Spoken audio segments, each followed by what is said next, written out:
Sur les 4 sorties amicales des sélections africaines qualifiées pour le Pro Mondial féminin de football 2023, seul le Nigeria a réussi à renverser son adversaire le 11 avril 2023. Engagés face au pays organisateur, la Nouvelle-Zélande, les Super Falcons l'ont emporté 3-0.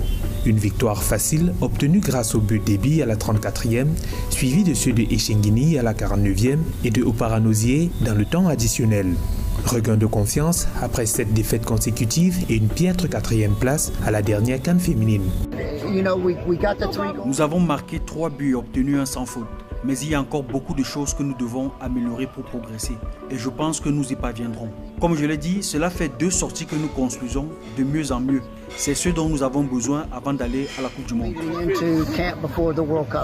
Dans les autres rencontres des matchs amicaux, l'Afrique du Sud a trébuché face à la Serbie 3-2, alors que c'était la douche froide pour la Zambie, foudroyée par les Sud-Coréennes 5-0.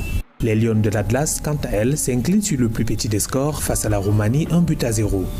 Un résultat inquiétant pour cette sélection, dont ce sera la première participation au Mondial de football, après l'échec quelques jours plus tôt face à la République tchèque 2-0. La préparation va déjà les permettre de mieux travailler, d'être en jambes, mais c'est pas demain que l'Afrique ira remporter la Coupe du Monde féminine. C'est déjà en étant conscient du niveau qui sépare les équipes africaines des autres confédérations qu'on peut travailler à combler ces lacunes. Et c'est en travaillant davantage qu'on pourra, dans les autres éditions, faire bonne figure et pourquoi pas prétendre un jour remporter cette compétition. Et bon, voilà, on va croiser les bras et scruter avec beaucoup d'attention les performances de ces nations-là. La Coupe du Monde féminine de football 2023, qui sera à sa 9e édition, va se dérouler en Australie et en Nouvelle-Zélande du 20 juillet au 20 août 2023.